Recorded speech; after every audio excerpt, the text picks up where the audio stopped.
Welcome to the Sewing Report. I'm Jennifer Moore, helping you discover your love of sewing crafts and DIY projects. And in this episode, I'm giving you a quick look at my continued journey with bullet journaling. We're doing the January month at a glance and a weekly spread. Now, this is my first time doing it, and I meant to do this a few months ago, but I didn't. So I took some inspiration from AmandaRachLee, and I will link her channel below, and I made a grid spacing cheat sheet. And for January, I decided to make like a cool cover page, although I think in future months I may not do that because it takes up a lot of space in pages, and I kind of don't feel like it's necessary. And since I'm just getting started, I want to do it simple, you know what I'm saying? So I'm just using some hand lettering. I'm using my Pentel Sign Touch pen, which works awesome, and I'm just doing January 2019. And I wasn't sure what to do for the embellishments, but I decided to do sort of like a fresh start coffee theme. I like coffee, so I thought I would do a little, I'm a little stretching here at the doodling. I have not done this in a while, so this is still kind of new to me, but I feel like over time I'm going to get used to it. So I did a coffee cup, like a takeout cup, some coffee beans, and then I decided to do a little coffee mug.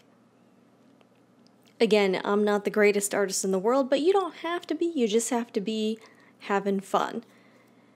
Using some brush pens to color everything in. The one downside with these pens, and I'm linking everything below in my kit, these pens do tend to have some bleed through to the other side, so I may try a different brand. They work pretty well and they're not super heavy, but I do notice when you're really coloring something in, you can definitely see it on the other side. And I'm using my Micron pigment pen. Now we're going to do the month ahead, and I'm just doing some basic grids here. I think in future months I'm going to do this smaller, although I taped January and February all at one time. So I'm going to be doing another video for February very soon. So February will have a very similar layout, but for future months I'm not going to do the same one. I just don't think I need a calendar this large. I could have put the calendar and the big January cover all on the same page, so I think I might do that. But from what I understand, bullet journaling is a lot of trial and error and doing different things and experimentation, so I am not afraid of that. So here I am doing the month spread, and I keep having to look back at a calendar to do this, which is like, I'm like, is this right? Because the last thing I want to do is get the wrong date on the wrong day. That wouldn't be great. But so far, I don't think I've made any huge mistakes, so that is a plus.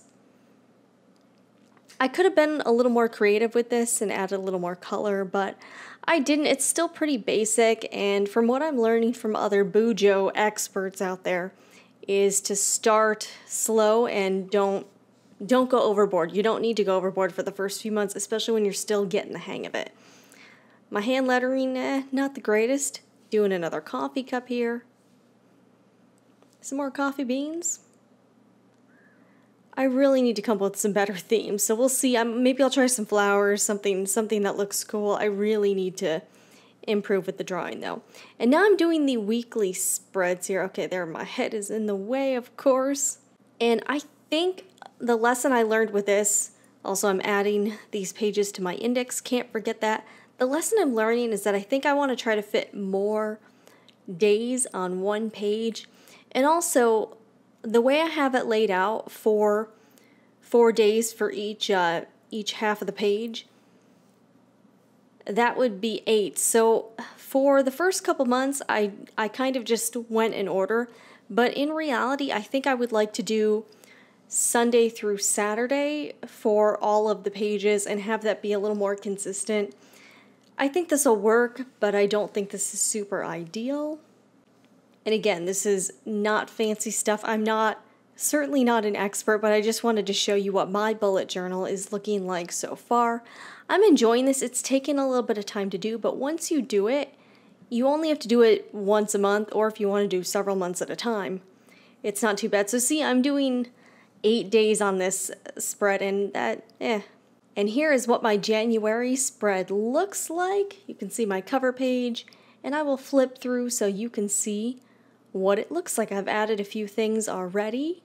Again, I think in the future I'm going to do just 7 days on each page, but I'm trying to figure out if there's like some scraggler days, like if the month starts on like a Wednesday, you know, I'll only have 3 or 4 days for that. But anyways, I hope you enjoyed this look at my January spread. I also added my grid spacing cheat sheet.